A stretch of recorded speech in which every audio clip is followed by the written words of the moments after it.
Nós temos há bastante tempo trabalhado na exposição do saltério. Eu deveria até fazer um levantamento de quantos sermões nós já pregamos no saltério, vez que vários dos salmos a gente faz muitas pregações, às vezes 3, 4 em um único salmo. Enfim, mas seria interessante ver quantas dessas pregações até aqui. Nós chegamos no 41º salmo. Eu te convido. Quantos tem o texto santo? Ergam-no para que eu possa ver. Ótimo. Eu te convido a abrir o texto sagrado e a deixá-lo aberto enquanto nós vamos examinando o texto santo. Salmo 41. Salmo de número 41. Eu intitulei esta peça Socorro Divino em Meio aos Inimigos. Deve estar atrás de mim aqui. Sim. Eu leio a partir da Ara, acompanha comigo na tua tradução. Bem-aventurado o que acode ao necessitado, o Senhor o livra no dia do mal. O Senhor o protege e lhe preserva a vida, falo feliz na terra. Não o entrega à discrição dos seus inimigos. O Senhor o assiste no leito da enfermidade, na doença tu lhe afofas a cama. Disse eu, tem pena de mim, Senhor, sara minha alma, porque pequei contra ti. Os meus inimigos falam mal de mim. Quando morrerá e perecerá o nome? Se algum deles vem me visitar, diz coisas vãs, amontoando no coração malícias. Em saindo, é disso que fala. De mim rosnam a uma todos os que me odeiam, engendram males contra mim, dizendo, peste maligna deu nele, e caiu de cama, já não há de levantar-se. Até meu amigo íntimo, em quem eu confiava, que comia do meu pão, levantou contra mim o calcanhar. Tu, porém, Senhor, tem pena de mim, levanta-me, para que eu lhes pague segundo merece. Com isso conheço que tu te agradas de mim, em não triunfar contra mim o meu inimigo. Quanto a mim, tu me sustens na minha integridade, e me pões à tua presença para sempre. Bendito seja o Senhor, Deus de Israel, da eternidade para a eternidade.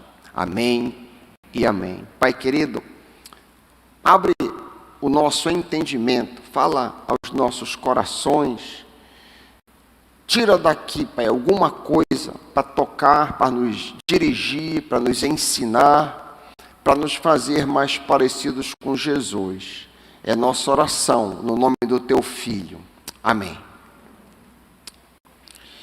Este cântico, este salmo que eu acabei de ler, ele faz parte de uma categoria cognominada Salmos de Lamento. Nesta peça, e você está com ele aberto aí no seu colo, nessa peça, Davi inicia proferindo uma bênção sobre todos os que se compadecem dos necessitados. Versículos 1 a 3. Em segundo lugar, ele lamenta por estar sofrendo aflições de inimigos. Versículos 4 a 9. Em terceiro lugar, o salmista pede a Deus que o cure da presente enfermidade. Versículo 10. E por último, Davi expressa confiança no Senhor. Encerra esta peça com louvor. Versículos 11, 12 e 13. Hoje à noite nós vamos considerar apenas a primeira estrofe, versículos 1, 2 e 3. Mas antes disso, a título introdutório, eu queria fazer um exercício contigo. É muito óbvio que Davi está doente. Imagina alguém acamado. Pensa em alguém que está prostrado no leito da dor. E agora leia comigo os versículos 3 e 4. O Senhor assiste no leito da enfermidade, na doença, tu lhe afofas a cama. Eu disse, Senhor, tem pena de mim, sara a minha alma. O que quer que tenha acometido o autor, uma coisa é certa: a doença é grave, como lemos no 5b. Olha comigo 5b. Quando ele morrerá? Perguntam os inimigos. A situação é tão grave que os falsos amigos dizem no versículo 8, olha comigo: foi uma peste que deu nele, caiu de cama, não vai mais se levantar. Nós somos informados no versículo 6 que alguns desses falsos amigos andavam visitando Davi. Apesar da gravidade, Davi está esperançoso em receber a cura deste mal, como ele mesmo ora no versículo 10. Tu, Senhor, tem pena de mim, levanta-me, na NVT, devolve-me a saúde. No geral, o quadro é grave, mas o salmista crê que será sarado. Nós voltemos agora para o primeiro versículo. Eu leio a partir da NVT. Como é feliz aquele que se importa com o pobre. Em tempo de aflição, o Senhor o livra. Para aí. O dever de ajudar os necessitados não se restringe ao Antigo Testamento. Quando o ministério de Paulo recebeu o aval dos apóstolos em Jerusalém, lemos em Gálatas 2:10, que a única recomendação feita pelos apóstolos mais velhos, mais antigos do que Paulo, era que ele olhasse pelos pobres.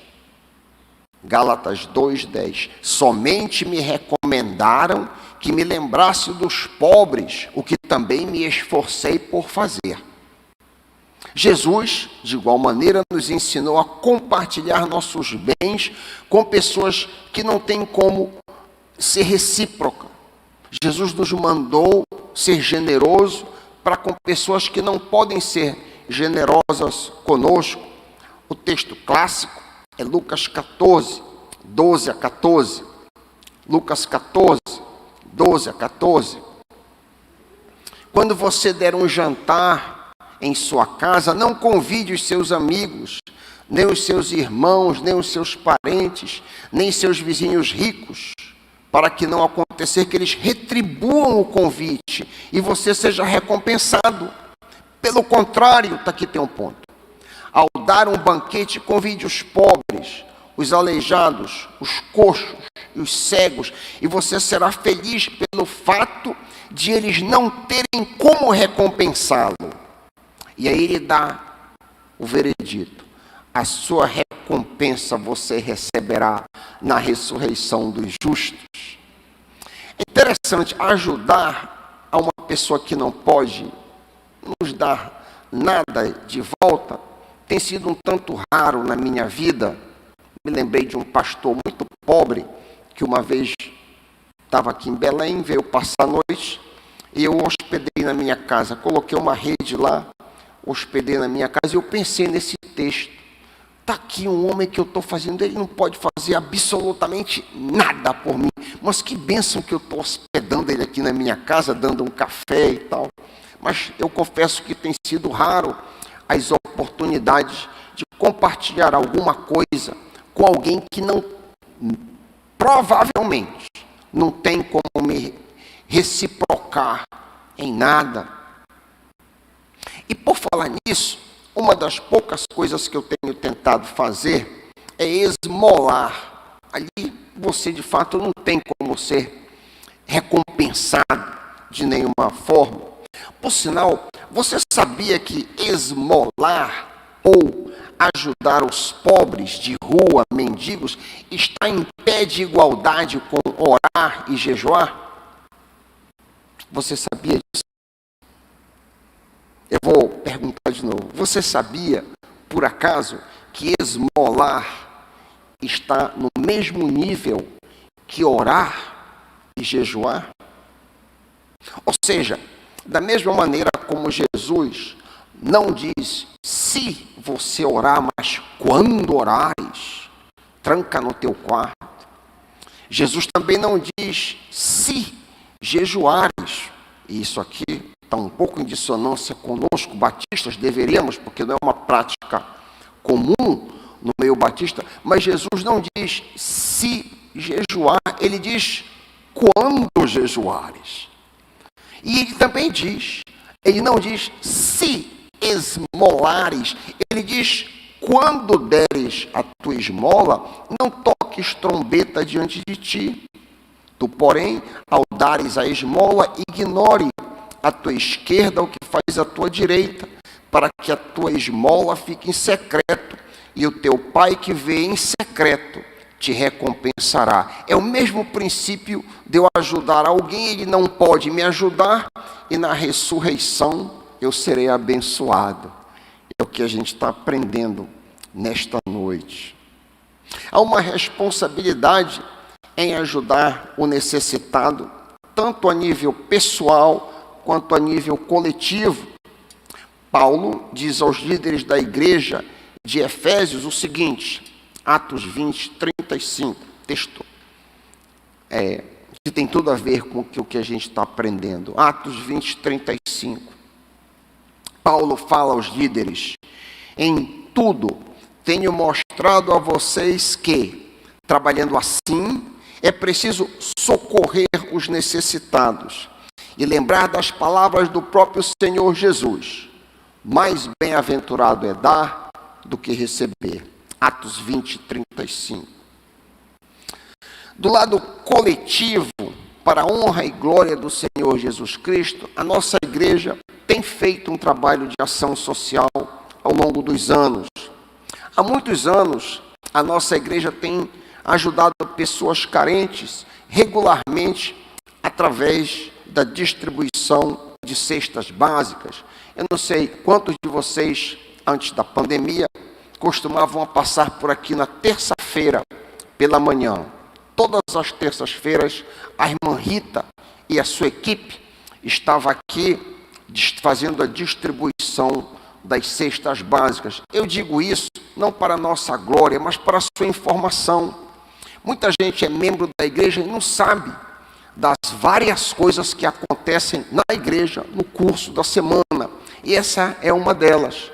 A nossa igreja regularmente tem assistido pessoas necessitadas, muitas que não são crentes, por sinal, e outros que são, regularmente ajudando o necessitado, cumprindo o que Paulo diz em Atos 20, 35, que nós acabamos de ler. Outras maneiras de ajudar necessitados, outras iniciativas, nós também temos tentado fazer. Talvez o Pão da Vida seja um grande exemplo desse tipo de iniciativa. Nós também temos feito, ao longo dos anos, levantamento de ofertas pontuais, visando ação social. Temos feito grandes esforços emergenciais, por exemplo, o projeto Filéu. Vários anos atrás, nós fizemos um grande esforço aqui para ajudar em termos de asepsia dentária e vários programas de saúde que realizamos. Eu penso há mais ou menos 5 anos atrás, nós tivemos essa iniciativa. Dizendo tudo isso para demonstrar para os irmãos a intenção que nossa igreja tem tido de levar a cabo o que Paulo diz em Atos 20, 35. Eu penso que pelo fato de nós termos agido assim ao longo dos anos, a nossa igreja tem sido muito abençoada. Graças a Deus, a nossa igreja tem sido abençoada, nada nos falta. Poucas pessoas da massa dos 100% que frequentam a igreja, poucos, 30%, ajudam. Apesar disso, nada tem nos faltado. O Senhor tem sido generoso para conosco. A gente tem tentado abençoar, e o Senhor tem nos abençoado. Provérbios 19, 17. Quem se compadece do pobre empresta ao Senhor, e Ele retribuirá o benefício. Olha que coisa linda! E Ele retribui, Ele dá de volta. A promessa de bênção a quem é generoso com o necessitado, nós lemos na parte B do versículo 1. Volta comigo para o Salmo 41. Olha o que diz a parte B do versículo 1. Em tempo tempo de aflição, o Senhor o livra. Que promessa maravilhosa! A promessa da bênção coletiva sobre nós, se continuarmos a ajudar os nossos irmãos, é vista também em Hebreus 6:10. Pois Deus não é injusto, não se esquecerá de como vocês trabalharam arduamente para Ele. E lhe demonstraram seu amor ao cuidar do povo santo, como ainda fazem.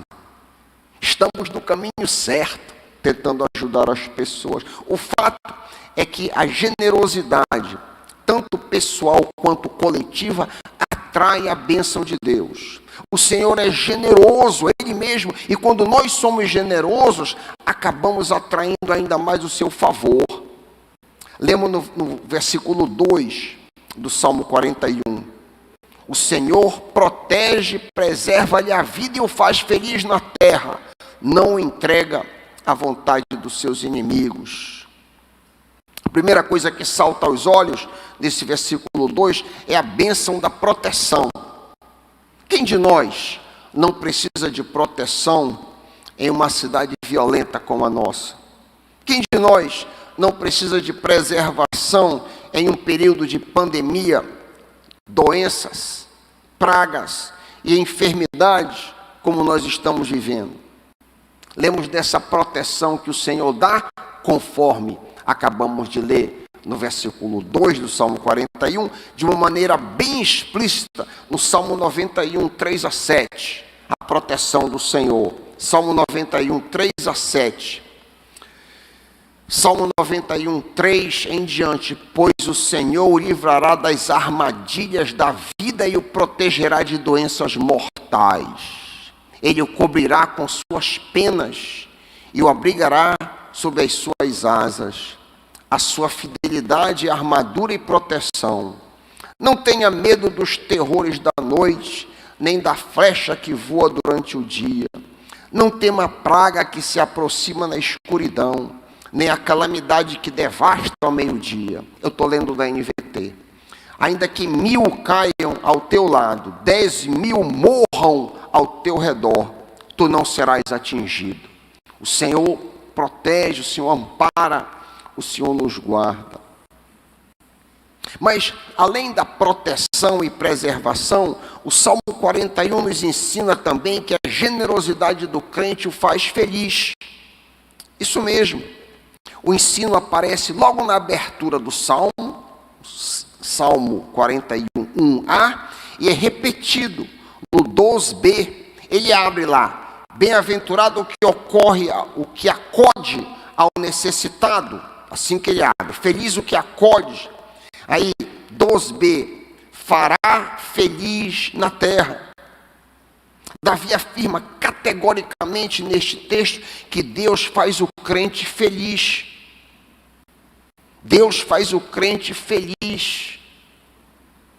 Eu tenho, por vezes, ao contemplar a Radassa no café da manhã, pensado na felicidade que o Senhor tem trazido há muito no meu coração, mas em especial nesses dias.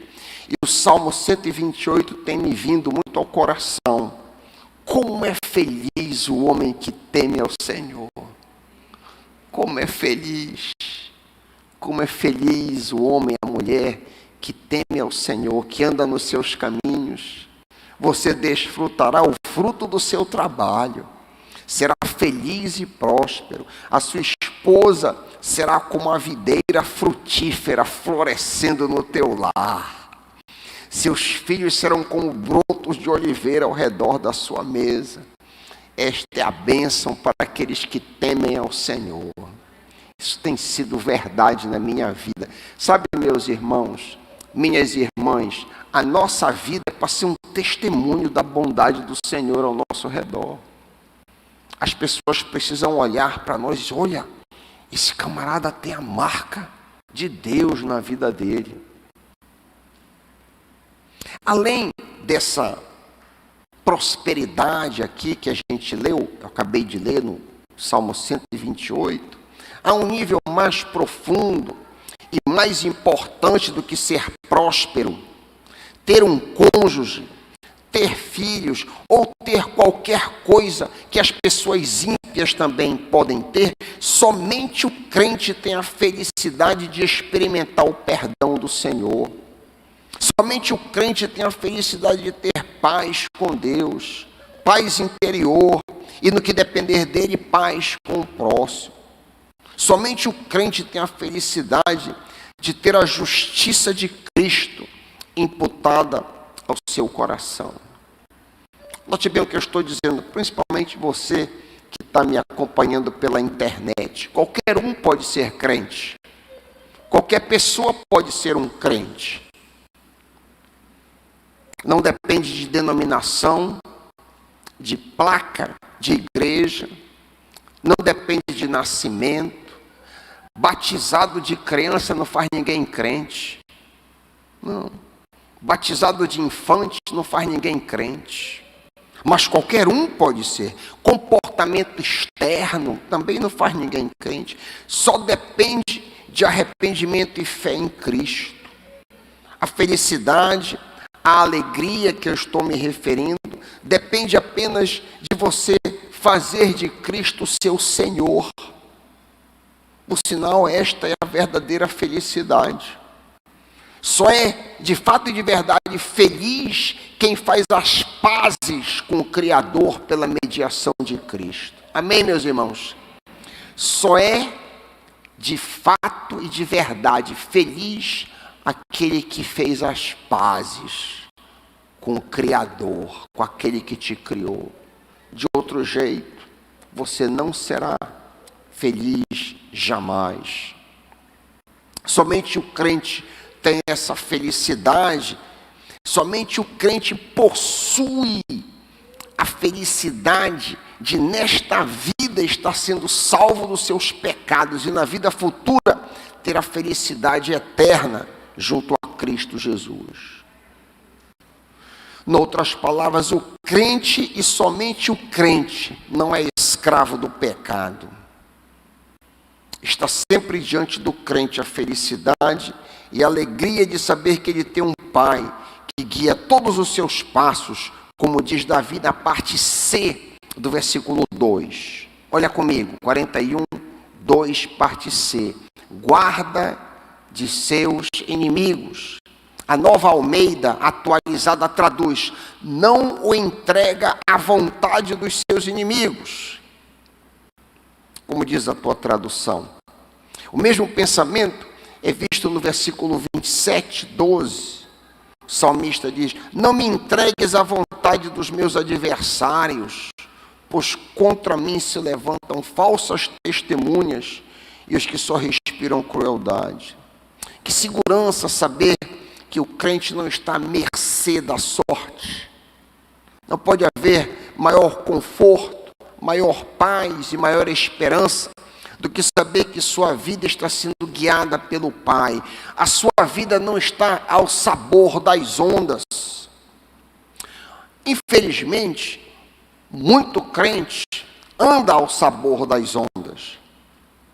Isso não está no meu script, mas me deu vontade de compartilhar. Infelizmente, muito crente que aceitou a Cristo, mas que de fato não se rendeu, ou não rendeu todos os compartimentos de sua vida, anda sem rumo, sem propósito. Eu atravessei inúmeras vezes por Marajó.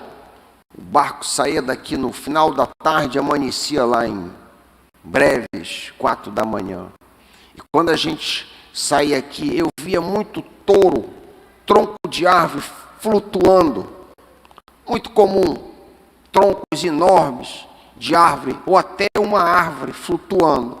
Muito movimento aquilo ali. E vai para um lado, o barco sacode aquela árvore, aquele tronco. Mas de fato, não está indo a lugar nenhum.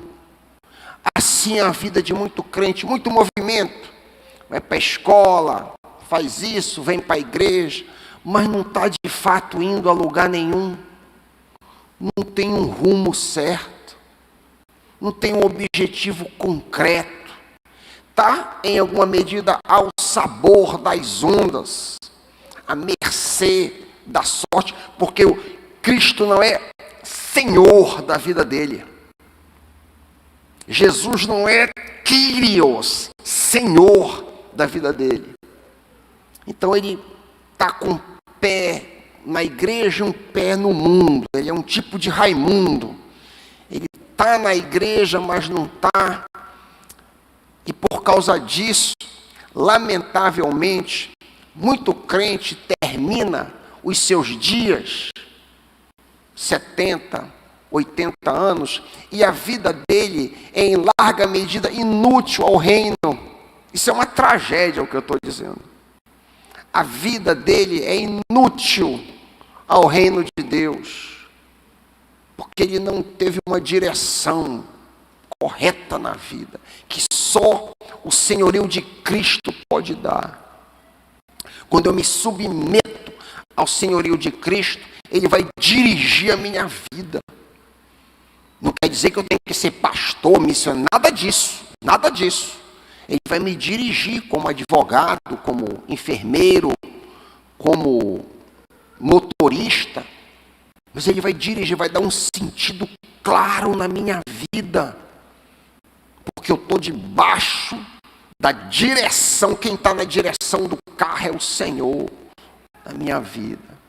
Senão, ele corre o perigo de estar à mercê da sorte, à mercê das ondas. Esta certeza faz você receber tanto as coisas boas, quanto as tragédias e lutas, como permitidas pelo Pai para o crescimento seu. Se Cristo é o teu Senhor, tudo o que vem na tua direção, tu recebes como providenciado pelo Pai.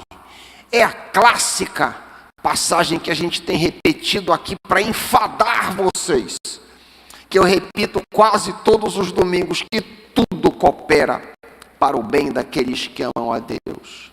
Tudo concorre para o bem, trabalha conjuntamente para o bem.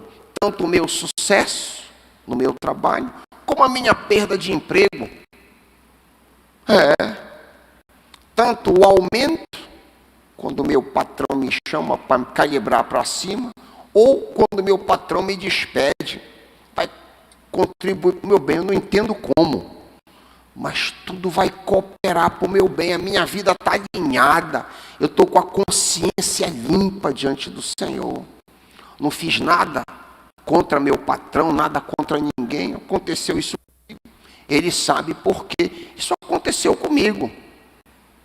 Quando eu fui mandado embora lá do seminário, louvado seja Deus. Algum propósito nisso. E hoje acabei que eu sou pastor aqui na igreja. Olha como são, olha, tá tudo fora aqui do meu, mas olha como são as coisas. Pensando agora nisso, olha como são as coisas. Quando aconteceu, eu não tinha ideia do que ia se desenrolar. O que vai dar isso? Com muita angústia no coração. Mas olha o desenrolar anos depois. Estou aqui enfadando vocês e vocês me suportando. Apesar disso, tem sido bênção conjuntamente. Amém? Glória a Deus. Assim é o homem e a mulher que caminham debaixo do senhorio de Cristo. Ele não teme. Sabe quando o homem teme? Sabe quando o crente, a moça, teme? É quando ele está nessa vida dúbia. A vida Raimundo está aqui, acolá, não está bem comprometido, tem pecado oculto. Aí ele está inseguro. Ele está inseguro. Será que eu devo fazer isso ou não? Eu não tenho bem certeza. Será que eu posso assinar esse documento? Não, eu vou dar um jeito. E começa a ajeitar coisas na vida. E aí então o que acontece sobre ele, porque ele não está debaixo do senhorio de Cristo? Reina no seu coração uma insegurança que não deveria reinar, mas assim é. Nos versículos 1 e 2 do Salmo 41, que está aberto no teu colo, o rei Davi considerava feliz o homem que era compassivo, que acudia ao necessitado. Tal homem, Davi afirma, tem sua vida protegida e preservada por Deus, portanto é feliz, é seguro, não está à mercê das circunstâncias e do acaso. No versículo 3, o salmista reforça o que ele havia dito com as seguintes palavras. Olha o trecho comigo. O Senhor o assiste no leito da enfermidade. Quando doente, tu lhe afofas a cama. Na introdução desta reflexão que estamos fazendo, nós vimos que Davi está doente. Embora óbvio, é muito importante saber que o crente, tal qual o ímpio, está sujeito a doenças, como nós vemos aqui com Davi. É uma grande mentira que algumas igrejas pregam, é uma grande mentira ensinar que crente que adoece é derrotado ou está em pecado. É uma grande mentira. É muito provável que no caso de Davi em particular, ele esteja doente por causa de pecado, como a gente lê aqui no verso 4. Tem pena de mim, Senhor, sara minha alma, porque pequei contra ti. Todavia, nem sempre que adoecemos, há pecado envolvido. Isso é importante. O santo Timóteo, o melhor obreiro de Paulo, adoecia frequentemente. Onde é que está isso, pastor Raik? 1 de Timóteo 5:23. Timóteo, o santo homem de Deus, estava doente frequentemente. Trófimo, diz a palavra do Senhor, ficou enfermo em Mileto, como descrito em 2 de Timóteo 4:20. Ali lemos: Erasto permaneceu em Corinto, mas deixei, Paulo falando, Trófimo doente em Mileto. Paulo não conseguiu curar Timóteo, não conseguiu curar Trófimo, nem a si mesmo, pois provavelmente o espinho na carne que ele tinha era algum tipo de doença. Ele pediu a Deus 3 vezes para se ver livre daquele espinho, mas o Senhor disse que a graça dele, a ajuda dele bastava. Nestas e em outras circunstâncias, vemos que doenças podem ser causadas por situações que nada têm a ver com pecado. Por outro lado, também é verdade que doenças podem ser consequências de pecado, como nós vemos no versículo 4 aqui do Salmo 41, e nós vemos também em 1 Coríntios 11, 27 a 30. 1 Coríntios 11, 27 a 30, aí claramente é consequência de pecado. Aquele que come e bebe do cálice do Senhor de forma indigna será culpado de pecar contra o corpo e o sangue do Senhor. Examine-se o homem a si mesmo, então coma do pão e beba do cálice, porque quem come e bebe sem discernir, sem honrar o corpo do Senhor, come e bebe para a sua própria condenação. Por causa disso, está aqui: há entre vocês muitos fracos e doentes, e alguns que já até morreram ou dormiram. Então, a doença pode vir por causa de pecados, mas não necessariamente. Mas o que então, pastor Raik, Davi quer dizer nesse versículo 3 do Salmo 41? Assiste no leito da enfermidade. O que é isso? A Almeida revisada da imprensa bíblica é a mais literal. Diz assim: o Senhor o sustentará no leito da enfermidade. A ideia aqui é que Deus daria a Davi força para que ele suportasse a doença.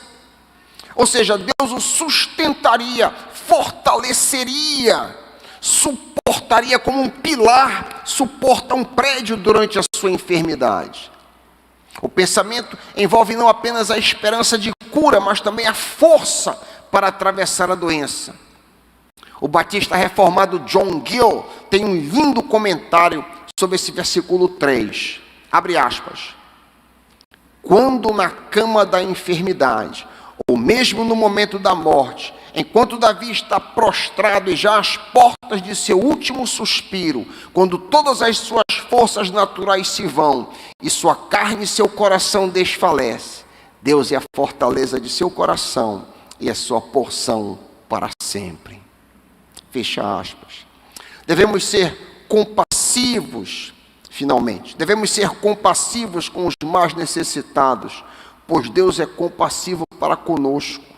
O Senhor é generoso e quando nós somos generosos, acabamos atraindo ainda mais o seu favor. Seu favor nos faz felizes interiormente. Felicidade verdadeira é justamente ter paz no coração em todos os momentos. Felicidade e segurança inabalável vem de saber que somos protegidos e preservados pelo Pai, que não nos deixa à mercê de nossos inimigos, nem à mercê da sorte. Por fim, quando passamos por enfermidades e tribulações, podemos ter certeza que nosso Deus há de nos dar força para atravessarmos as lutas e afofar nossa cama em todos os momentos. Em nome de Jesus, amém. Quarta-feira, se Deus nos der força, continuaremos a exposição deste belíssimo hino.